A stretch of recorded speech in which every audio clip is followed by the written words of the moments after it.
तिब्बती singing bowl की गूंज कैलाश की तलहटी में जमा देने वाली ठंड है। चारों ओर बर्फ का साम्राज्य है। वहाँ एक गुफा के भीतर एक मानव कंकाल जैसा दिखने वाला व्यक्ति बैठा है। उसका शरीर हरा पड़ चुका है क्योंकि उसने वर्षों से केवल बिच्छू बूटी का सूप पीकर साधना की है। ये मिलारेपा है, एक ऐसा योगी जिसने अपनी बुराइयों की राख से निर्वाण का महल खड़ा किया। एक प्रतिशोध का काला जादू। मिलारेपा का जन्म एक सुखी परिवार में हुआ था, लेकिन उनके पिता की असमय मृत्यु ने सब कुछ बदल दिया। उनके काका और काकी ने उनकी सारी संपत्ति हड़प ली और मिलारेपा की मां को नौकरानी की तरह अपमानित किया। मां की आंखों के आंसुओं ने मिलारेपा को प्रतिशोध की आग में झोंक दिया। उन्होंने तंत्र विद्या सीखी और एक ही रात में अपने उन रिश्तेदारों के घर को खंडहर बना दिया। 35 लोग मारे गए, लेकिन इस जीत ने उन्हें शांति नहीं दी। हर रात उन 35 लोगों की चीखें उन्हें जगा देती थीं। वे समझ गए कि बदला केवल और अधिक नफरत पैदा करता है। 2 गुरु मारपा और 9 मंजिला घर। शांति की तलाश में वे महान अनुवादक मारपा लोत्सावा के पास पहुंचे। मारपा ने उन्हें देखते ही जान लिया कि इसके पापों का बोझ बहुत भारी है। मारपा ने उन्हें एक अजीब सजा दी, एक पत्थर का घर बनाओ। मिलारेपा दिन भर पत्थर ढोते, घर खड़ा करते और शाम को मारपा कहते, नहीं, ये नक्शा गलत है, इसे गिराओ और पत्थरों को वापस वहीं ले जाओ जहां से लाए थे। 9 बार मिलारेपा ने घर बनाया और 9 बार गिराया। उनकी पीठ घावों से सड़ गई थी, लेकिन वे झुके नहीं। जिस दिन उनका अहंकार उन पत्थरों की तरह चूर चूर हो गया, उसी दिन मारपा ने उन्हें सीने से लगाया और कहा, अब तुम तैयार हो। 3 कैलाश की चोटी पर वो सुबह। एक बार कैलाश के शिखर पर अधिकार के लिए मिलारेपा और एक अहंकारी जादूगर के बीच मुकाबला हुआ। जादूगर ने अपनी शक्तियों से उड़ना शुरू किया। मिलारेपा मौन रहे। जब सूर्य की पहली किरण कैलाश के मस्तक को छुई, तो मिलारेपा उस प्रकाश की किरण पर सवार होकर पलक झपकते ही शिखर पर जा विराजे। ये किसी जादू का प्रदर्शन नहीं था, ये इस बात का प्रमाण था कि जो शून्य हो चुका है उसके लिए कोई दूरी, कोई बाधा शेष नहीं रहती। 4 जहर का अंतिम प्याला। मिलारेपा की प्रसिद्धि से जलकर एक अन्य गुरु ने उन्हें जहर मिला हुआ दही भेज दिया। मिलारेपा ने अपनी सिद्धियों से जान लिया कि इसमें जहर है, लेकिन उन्होंने मुस्कुराकर उसे पी लिया। उन्होंने उस व्यक्ति से कहा, तुम्हारी इच्छा पूरी हो। उन्होंने अपने शरीर की पीड़ा को भी ध्यान में बदल दिया। 5 ओशो शैली में बोध। मिलारेपा का जीवन सिखाता है कि तुम अपने अतीत के कैदी नहीं हो। तुमने हत्या की है, तुमने पाप किए हैं, कोई बात नहीं। अगर तुम्हारी प्यास गहरी है तो तुम्हारा पाप ही तुम्हारा ईंधन बन जाएगा। लोग कैलाश पर पैर रखने की कोशिश करते हैं। मिलारेपा ने कैलाश को अपने हृदय में उतार लिया। कैलाश पर चढ़ना आसान है, लेकिन अपनी आदतों और अहंकार के शिखर पर चढ़ना ही असली योग है। मिलारेपा ने मरते समय कोई संपत्ति नहीं छोड़ी, बस एक गीत छोड़ा कि अगर तुम शांत हो सको तो पूरा अस्तित्व तुम्हारे भीतर नाचने लगेगा। अनाहत नाद। सुनो, ये हिमालय की नई कथा। स्थान कैलाश पर्वत की दुर्गम ऊंचाइयां। चारों ओर बर्फ की चादर और गहरा सन्नाटा। पात्र एक युवा भिक्षु और एक रहस्यमयी वृद्ध सन्यासी। दृश्य 1 प्यास और खोज। कैलाश के सन्नाटे को तोड़ते हुए युवा भिक्षु के कदमों की आहट आती है। वो थक चुका है, उसकी सांसें उखड़ रही हैं। वो एक पत्थर पर बैठ जाता है और तभी उसकी नज़र एक वृद्ध सन्यासी पर पड़ती है जो बिना किसी श्रम के बर्फ पर नाच रहे हैं। भिक्षु हाँफते हुए, स्वामी जी रुकिए, मैं वर्षों से बुद्ध को पढ़ रहा हूँ, निर्वाण की खोज में इस शिखर पर चढ़ रहा हूँ। क्या ऊपर मुझे ईश्वर मिलेगा? क्या मेरा सफ़र यहाँ खत्म होगा? वृद्ध सन्यासी मुस्कुराते हुए, पागल, तू चढ़ाई पत्थर की कर रहा है और खोज परमात्मा को रहा है। बुद्ध ने कहा था अप दीपो भव, लेकिन तूने उस दिए को पहाड़ों की गुफाओं में ढूंढना शुरू कर दिया। कैलाश कोई मंजिल नहीं है जहां पहुंचकर तू कुछ पालेगा। कैलाश तो वो कसौटी है जहां तू खुद को खो देगा। दृश्य 2 ओशो की शैली में बोध। पृष्ठभूमि में सितार का धीमा संगीत और ओशो की ठहरी हुई आवाज का प्रभाव। सन्यासी सुन, गौर से सुन, ये हवाएं क्या कह रही हैं? यह पर्वत खड़ा नहीं है, यह सो रहा है एक गहरे ध्यान में। बुद्ध जब बोधि वृक्ष के नीचे बैठे थे तो वह वृक्ष कैलाश बन गया था। जिस दिन तू बैठना सीख जाएगा, तेरे भीतर का मौन कैलाश हो जाएगा। यहाँ चढ़ने की कोशिश मत कर, यहाँ बस होने की कला सीख। भिक्षु लेकिन स्वामी जी, शास्त्र तो कहते हैं कि यहाँ शिव का निवास है। सन्यासी हंसते हुए शास्त्र उधार हैं। अनुभव उधार नहीं होता। शिव का अर्थ ही है जो नहीं है, वह परम शून्य। तू जब तक कुछ बनकर चढ़ेगा तुझे सिर्फ बर्फ मिलेगी। जिस दिन तू कुछ नहीं, नो बॉडी होकर चढ़ेगा, उसी दिन तू शिव हो जाएगा। दृश्य 3, छलांग। भिक्षु की आंखों से आंसू बहने लगते हैं। उसे समझ आता है कि संघर्ष बाहर नहीं भीतर था। वो अपनी आंखें बंद करता है। पर्वत गायब हो जाता है, ठंड गायब हो जाती है, सिर्फ एक अनंत आकाश बचता है।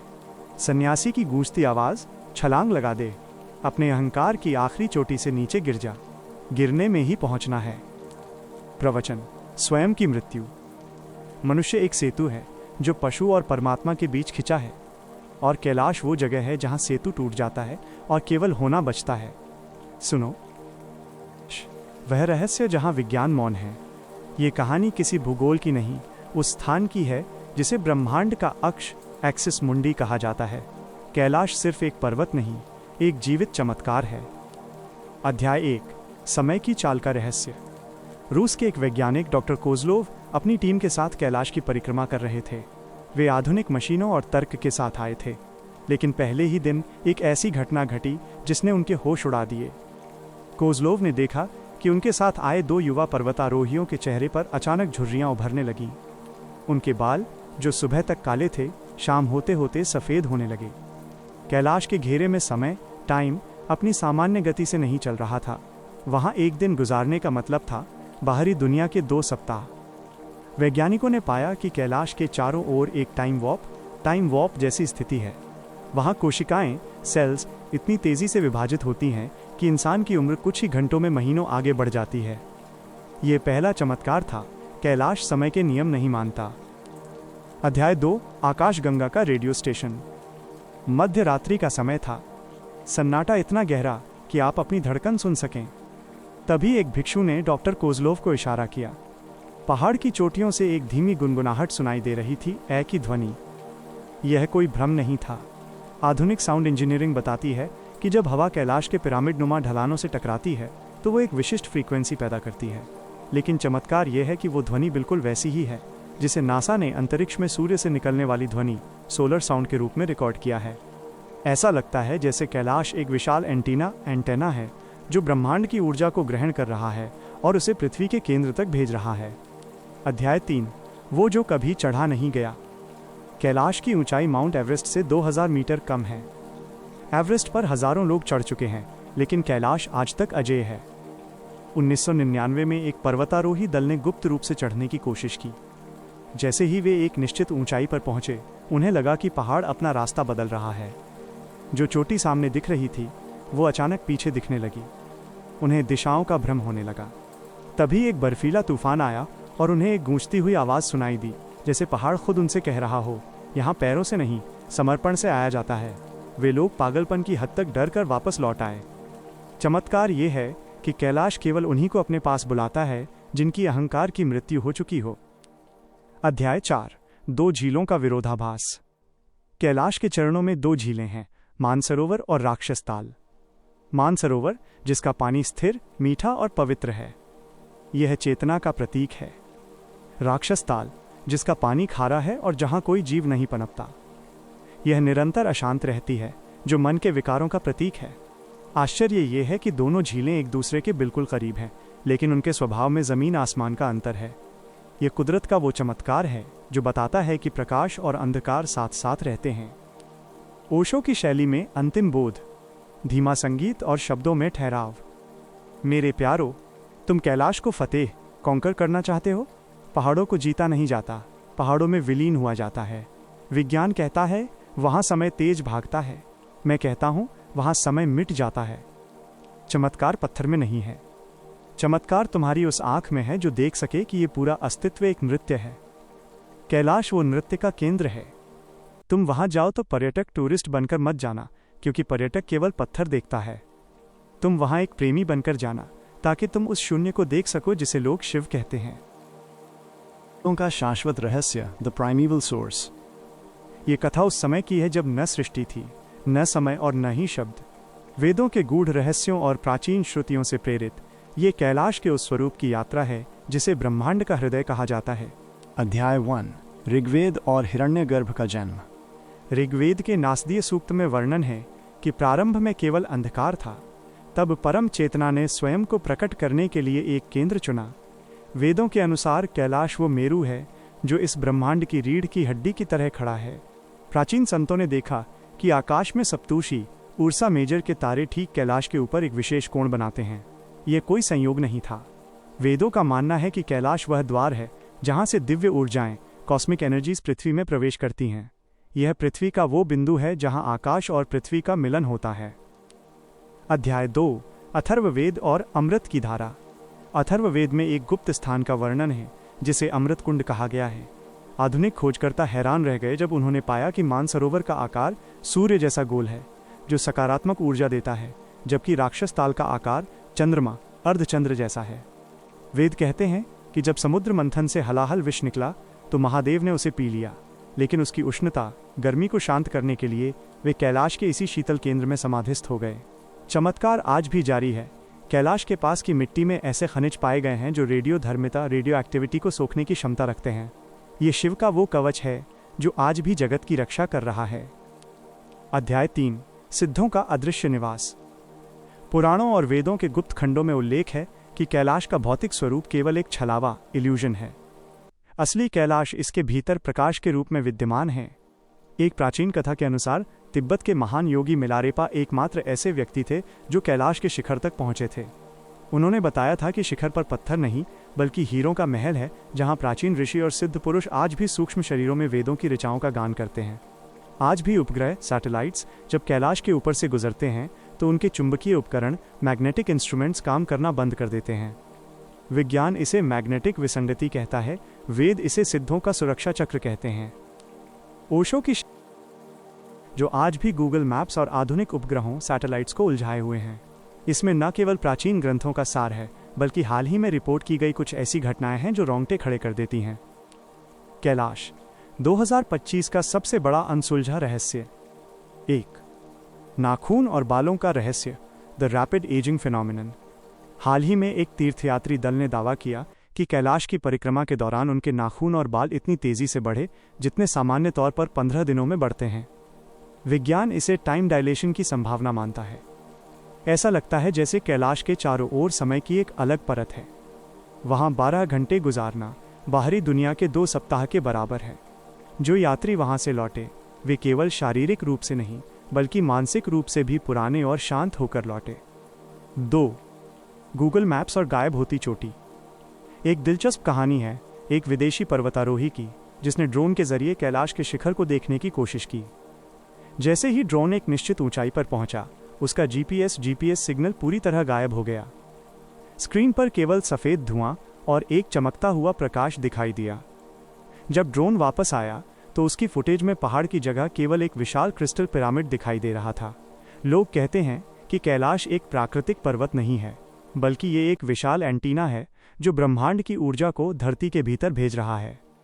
3 राक्षस ताल और मानसरोवर, एक ही सिक्के के 2 पहलू। चमत्कार ये नहीं है कि वहां 2 झीलें हैं। चमत्कार ये है कि मानसरोवर देवताओं की झील बिल्कुल शांत और मीठी है, जबकि उसके ठीक बगल में स्थित राक्षस ताल असुरों की झील का पानी खारा है और वहां हमेशा तूफानी लहरें उठती रहती हैं। हालिया रिपोर्टों के अनुसार राक्षस ताल के किनारे खड़े होने पर आज भी लोगों को अजीब सी भारी ऊर्जा महसूस होती है, जबकि मानसरोवर के पास जाते ही मन एकदम हल्का हो जाता है। यह धरती का एकमात्र ऐसा स्थान है जहां पॉजिटिव और नेगेटिव ऊर्जाएं 1 इंच की दूरी पर साथ साथ रहती हैं। 4 रात का प्रकाश और अलौकिक संगीत। कैलाश के आसपास रहने वाले स्थानीय तिब्बती आज भी दावा करते हैं कि अमावस की रात को शिखर से नीली रोशनी निकलती है। 2024 की एक रिपोर्ट में कुछ यात्रियों ने बताया कि रात के सन्नाटे में उन्हें डमरू और ए की मिलीजुली ध्वनि सुनाई दी। वैज्ञानिक इसे हवा का दबाव कह सकते हैं, लेकिन जो वहां थे उनके लिए यह साक्षात शिव तांडव का अनुभव था। मस्ती भरा बोध, शून्य की पुकार है जिसे मनुष्य कैलाश कहता है। यह पटकथा शांत है, ठहरी हुई है और इसमें वही रहस्य है जो एक बुद्ध पुरुष की आंखों में होता है। महाशून्य का आरोहण, कैलाश की एक अनकही गाथा। दृश्य प्रारंभ, स्क्रीन पर गहरा अंधेरा है। धीरे धीरे एक नीली रोशनी उभरती है। पार्श्व में तिब्बती सिंगिंग बोल की एक लंबी गूंजती हुई ध्वनि सुनाई देती है। आवाज बहुत धीमी, गहरी और ठहरी हुई है, जैसे ओशो बोल रहे हों। आवाज, कभी सोचा है कि तुम यहाँ क्यों हो? इस शोर के बीच उस शांति की तलाश क्यों है? कैलाश कोई भूगोल नहीं है, वो एक इशारा है उस परम मौन की ओर जिसे तुमने अपने भीतर कहीं खो दिया है। दृश्य, बादलों के ऊपर से कैलाश का भव्य स्थिर शिखर दिखाई देता है। कैमरा बहुत धीरे धीरे आगे बढ़ता है। आवाज, हजारों साल पहले वेदों के ऋषियों ने इसे मेरु कहा, वह धुरी जिसके चारों ओर पूरा अस्तित्व नाच रहा है। विज्ञान आज परेशान है। रूस के वैज्ञानिकों ने देखा कि यहाँ समय की गति बदल जाती है। वे कहते हैं यहाँ कोशिकाएं तेजी से बूढ़ी होती हैं, बाल बढ़ जाते हैं, नाखून बढ़ जाते हैं। लेकिन सन्यासी कहता है यहाँ समय मर जाता है, और जहाँ समय मरता है वहीं से शाश्वत इटर्नल की शुरुआत होती है। दृश्य, एक वृद्ध भिक्षु जिसके चेहरे पर असंख्य झुर्रियाँ हैं, एक पथरीले रास्ते पर धीरे धीरे चल रहा है। उसके हाथ में कोई सहारा नहीं है, लेकिन उसके चलने में एक लय है। भिक्षु धीमी आवाज में, मैंने बुद्ध को सुना था, शून्य हो जाओ। मैं यहाँ शून्य होने ही आया था। लोग पूछते हैं ऊपर क्या है, महादेव कहाँ है? मैं हंसता हूँ, महादेव कोई व्यक्ति नहीं है जो ऊपर सिंहासन पर बैठे तुम्हारा इंतजार कर रहे हों। वो तो एक होना है, वो एक अनंत सन्नाटा है। दृश्य, रात का समय, आकाशगंगा गैलेक्सी कैलाश के ठीक ऊपर एक मुकुट की तरह सजी है। शिखर से एक हल्की नीली रोशनी, ब्लू लाइट फूट रही है। आवाज, रात के सन्नाटे में जब हवाएं भी सो जाती हैं तब कैलाश बोलता है। वो कोई भाषा नहीं है, वो एक नाद है। नासा के रिकॉर्डर इसे पकड़ते हैं पर समझ नहीं पाते। इसे समझने के लिए कान नहीं, हृदय चाहिए। इस पर्वत के चारों ओर एक सुरक्षा घेरा है। जो अहंकार लेकर चढ़ा वो रास्ता भटक गया, जो अपनी हस्ती मिटाकर आया उसके लिए पहाड़ ने रास्ता छोड़ दिया। दृश्य, भिक्षु अब राक्षस ताल और मानसरोवर के बीच के संकीर्ण मार्ग पर खड़ा है। एक तरफ तूफानी पानी है, दूसरी तरफ दर्पण जैसा शांत जल। भिक्षु, देखो इन दो झीलों को, एक तुम्हारा अशांत मन है जहां लहरें कभी नहीं रुकती, और दूसरी तुम्हारी आत्मा है, शांत, पवित्र, अथाह। कैलाश इन दोनों के बीच खड़ा है। वह कहता है चुनाव तुम्हारा है। तुम शोर बनकर जीना चाहते हो या संगीत बनकर विलीन होना चाहते हो? दृश्य, भिक्षु शिखर के अत्यंत निकट है। वो चढ़ने की कोशिश नहीं कर रहा, वो बस एक पत्थर पर बैठ गया है। उसका शरीर धीरे धीरे धुंधला, ट्रांसपेरेंट होने लगता है। आवाज, चढ़ना बंद करो, क्योंकि जो चढ़ता है वो गिरता है। विलीन होना सीखो। उस भिक्षु ने शिखर को नहीं छुआ, उसने स्वयं को पा लिया। उस दिन कैलाश नहीं जीता गया, उस दिन एक मन हारा और एक परमात्मा जागा। यही चमत्कार है, यही एकमात्र चमत्कार है। दृश्य, स्क्रीन पूरी तरह सफेद हो जाती है, केवल ए की गूंज रह जाती है। वे बटन अनाहत नाद, अस्तित्व का मौन। सुनो, उस आवाज को सुनो जो शब्दों के पार है। वह तुम्हें घर बुला रही है।